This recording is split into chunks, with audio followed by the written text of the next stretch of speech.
Hai, salam sejahtera. Nama saya Ezron Kelimin, bernomor metrik di 2017 2080 117. Nama saya Menanti Kalang, pemegang metrik di 2017 2080 110. Saya Nasha Bintang Ruslan di 2017 2080 114. Hai. Saya Nurul Fatin Husna binti Muhammad Azhar, nombor metrik di 2017 208 0063. Saya Weli Nugul bin, nomor metrik di 2017 2080 70.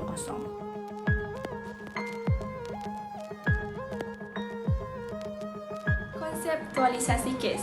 Konseptualisasi kes merujuk kepada keupayaan seseorang kaunselor membuat gambaran terhadap kes yang dibawakan oleh klien.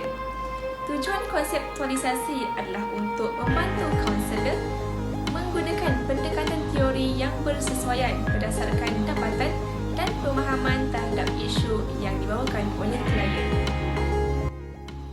Ini merupakan inovasi kumpulan kami kepada konseptualisasi kes yang diberi nama Pocket Train. Pocket Train mempunyai 5 poket yang terdiri daripada 5 proses kaunseling, iaitu intake interview, assessment, diagnosis, exploration dan teori. Objektif inovasi yang kami hasilkan, yang pertama, membantu kaunselor dalam melakukan proses kaunseling. Yang kedua, membantu kaunselor mengenal pasti tema isu yang diceritakan oleh klien. Dan yang ketiga, membantu kaunselor memilih teori yang sesuai dan mengaplikasikannya dengan baik. Kelebihan inovasi ini adalah untuk menjadi panduan kepada pakar kaunselor untuk menjalankan proses-proses kaunseling yang tepat. Yang kedua, untuk mengelakkan kaunselor buntu ketika menjalankan sesi kaunseling. Yang ketiga, memudahkan kaunselor mengaplikasikan teori yang sesuai dengan permasalahan klien. Peringkat pertama adalah intake session. Intake session ini dalam bahasa yang lebih mudah difahami adalah satu bentuk temuduga yang dilakukan oleh kaunselor yang bertugas pada waktu itu ataupun yang didatangi oleh klien untuk menilai keperluan ataupun maklumat klien dan mengapa klien ingin mengadakan satu sesi kaunseling dengan kaunselor tersebut. Peringkat kedua daripada model inovasi yang telah kami ciptakan adalah peringkat assessment. Peringkat assessment ini dalam bahasa yang lebih mudah untuk kita faham adalah penggunaan instrumen dan juga borang-borang yang berkaitan dengan sesi yang akan dijalankan.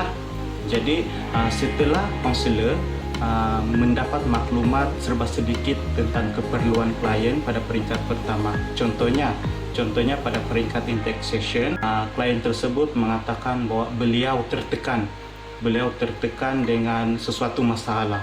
Jadi pada peringkat yang kedua ini, kaunselor akan menggunakan instrumen yang boleh mengukur tekanan yang dihadapi oleh klien tersebut. Dan juga dalam peringkat ini, kaunselor akan menggunakan borang biopsychosocial.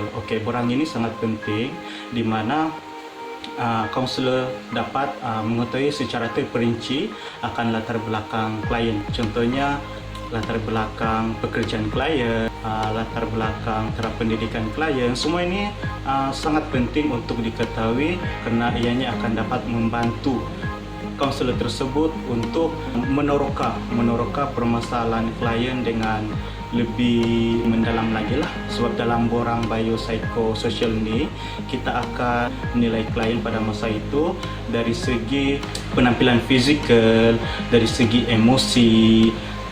Kita akan nilai verbal dan non-verbal klien pada masa itulah.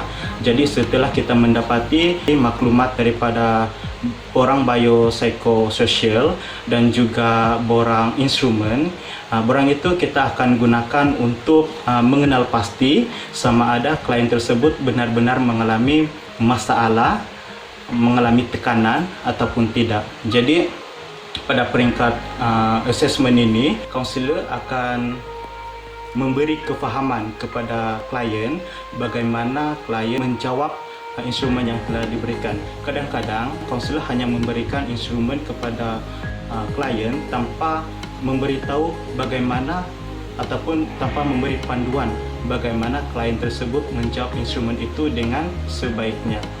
Jadi pada peringkat kedua ini, iaitu peringkat assessment, sebaik-baiknya kaunselor memberi tunjuk ajar. Walaupun klien itu tidak ingin kita membantunya menjawab instrumen tersebut, tapi sebelum kita memberikan instrumen tersebut, kita akan terangkan apa kegunaan instrumen tersebut dan juga bagaimana klien menjawab instrumen tersebut. Jadi ini akan sedikit sebanyak boleh memberi kefahaman kepada klien bagaimana klien menjawab borang itu dengan sebaiknya lah. Kerana bila klien boleh menjawab borang itu dengan baik, maka keputusan daripada borang itu itulah yang akan membuktikan sama ada klien tersebut mempunyai masalah tekanan ataupun tidak. Baik, pada peringkat ketiga dalam model inovasi yang telah kami hasilkan ini adalah peringkat diagnosis. Okey, dalam bahasa Greek dia bermaksud melalui, manakala gnosis bermaksud pengetahuan. Jadi diagnosis ini didefinisikan sebagai proses mengenal pasti ataupun menyiasat sesuatu pengetahuan sedia ada.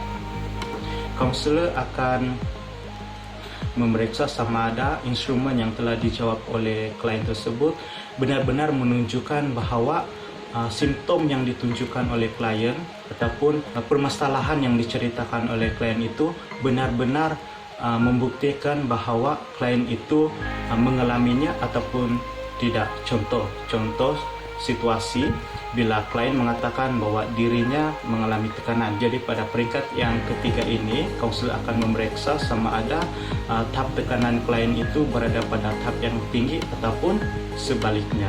Jadi sekiranya kaunselor mendapati bahawa tahap tekanan klien pada peringkat diagnosis ini adalah tinggi, maka proses menoroka dengan lebih lanjut ataupun lebih mendalam lagi akan dijalankan oleh kaunselor tersebut bersama dengan klien. Beralih kepada bahagian penerokaan, baik untuk membantu kaunselor agar dapat memilih mana satu teori yang sesuai untuk diaplikasikan, kaunselor boleh melihat kepada kriteria yang ditunjukkan oleh klien semasa penerokaan. Seterusnya, kaunselor boleh memadankan kriteria isu tema klien dengan teori-teori yang bersesuaian sama ada PCC, REBT atau CTRT. Yang pertama adalah teori pemusatan insan atau PCC. Kaunselor boleh menggunakan teori ini sekiranya semasa proses penerokaan, kaunselor dapat melihat kriteria yang disebutkan, yaitu di mana seseorang meletakkan nilai orang lain dalam dirinya dan mengetepikan nilainya sendiri, menyebabkan dia tidak percaya dengan pengalamannya yang sebenar. Yang kedua adalah berlakunya percanggahan antara konsep pendiri dengan apa yang dialami oleh klien tersebut, yaitu dari segi nilainya sendiri. Yang juga dapat dilihat apabila individu ini telah meletakkan penerimaan diri bersyarat ataupun conditional self-regard dalam dirinya, dan pada masa akan datang dia hanya akan melakukan sesuatu yang membolehkan dirinya disayangi dan dianggap baik. Sebagai contoh, apabila seorang klien datang kepada kaunselor dan menyatakan bahawa dia tertekan setelah dikenal pasti klien merupakan seorang pelajar yang mempunyai cita-cita untuk menjadi seorang artis, tetapi disebabkan oleh keinginannya untuk disayangi dan dihargai oleh ibu bapa yang mahu dia menjadi seorang doktor, maka dia mengambil keputusan untuk memasuki bidang kedoktoran walaupun terpaksa mengorbankan nilainya sendiri. Baik, untuk penerokaan bagi teori ini, kaunselor boleh mengenal pasti di mana manusia mengalami gangguan emosi disebabkan oleh kepercayaan yang tidak rasional ataupun irrational beliefs. Pemikiran secara tidak rasional yang sering menggunakan istilah mesti, patut dan seharusnya untuk mencapai apa yang diinginkan. Perbuatan ini akan menyebabkan manusia merasa kecewa, sedih dan bersalah jika gagal memenuhi impian tersebut. Dan apabila gagal, manusia dia akan mengalami gangguan emosi yang melibatkan pemikiran serta sikap yang tidak rasional perasaan yang bimbang, sedih, kecewa, marah, dan tingkah laku yang tidak berfungsi dengan baik seperti fobia, menagih dan merasa malu, marah, kecewa, atau berang dengan orang lain. Jadi sekiranya kaunselor semasa dalam proses sesi kaunseling, apabila kaunselor mendapati bahwa klien selalu menyebut istilah ataupun perkataan mesti, patut, dan seharusnya, kaunselor boleh menggunakan teori rasional emotif tingkah laku untuk mengubah pemikirannya terdahulu. Sebagai contoh, untuk pemikiran yang tidak rasional adalah saya mesti disayangi oleh semua orang, yang mana sekiranya individu tersebut mempunyai pemikiran seperti ini, dia akan sentiasa berpikir bahwa semua orang mesti sayangkan saya, kalau tidak baik semati sahaja. Yang kedua adalah semua perkara mesti berlaku seperti yang saya mahukan. Untuk individu yang mempunyai pemikiran tidak rasional seperti ini, dia kemungkinan akan berpikiran bahwa kenapalah saya tidak dapat markah seperti dia, sebab saya ini bodoh. Kaunselor boleh melakukan penerakaan dengan melihat kepada model ABC yang telah diperkenalkan oleh Albert Ellis, yang ini merupakan adalah konsep-konsep kunci teori REBT. Dan yang pertama adalah E ataupun peristiwa luar yang dialami oleh klien yang merupakan peristiwa terdahulu. Dan yang B yaitu keyakinan, pandangan, nilai diri individu terhadap sesuatu peristiwa tersebut. Keyakinan seseorang ada dua, yaitu keyakinan yang rasional dan keyakinan tidak rasional. Dan keyakinan yang rasional ini merupakan cara berpikir atau sistem keyakinan yang tepat, yang bijaksana, manakala kepercayaan tidak rasional merupakan keyakinan seseorang ataupun kepercayaan seseorang yang salah. Dan yang ketiga yaitu C adalah merupakan emosi individu, di mana yang merupakan konsekuensi emosional sebagai akibat ataupun reaksi individu dalam bentuk perasaan yang berhubungan dengan peristiwa peristiwa yang dialami oleh individu.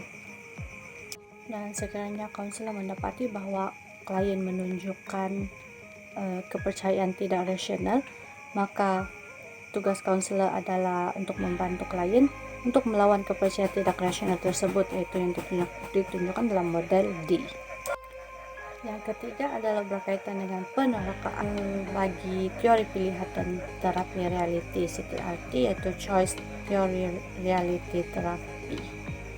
Terdapat 5 keperluan asas untuk membina identiti dalam diri manusia, yaitu kelangsungan hidup, kasih sayang, rasa kepunyaan, kuasa, kebebasan, dan keseronokan. Identiti gagal adalah di mana berlakunya kegagalan individu dalam hubungannya dengan orang lain dan akan menyebabkan dia tidak gembira karena salah satu daripada keperluan asasnya tidak dipenuhi. Dan apabila kegagalan ini berlaku, dia akan menyumbang kepada terjadinya tingkah laku yang tidak baik dalam diri seseorang. Teori ini membina satu sistem, yaitu WDEP yang bermaksud want atau kehendak, doing yaitu perlakuan, evaluation yaitu penilaian, dan planning yaitu perancangan. Sebagai contoh, seorang klien telah dihantar ke bilik kaunseling dan semasa ditoroka, kaunselor mendapati bahwa klien kurang kasih sayang di rumah. Seterusnya, klien juga merupakan seorang yang hidup sederhana, dan disebabkan oleh keperluan asas tersebut tidak dipenuhi, itu menyebabkan tingkah laku klien tersebut yaitu ponteng kelas. Inilah dia inovasi kumpulan kami mengenai konseptualisasi kes yang diberi nama Pocket Train. Semoga ia bermanfaat untuk semua kaunselor pelatih di luar sana.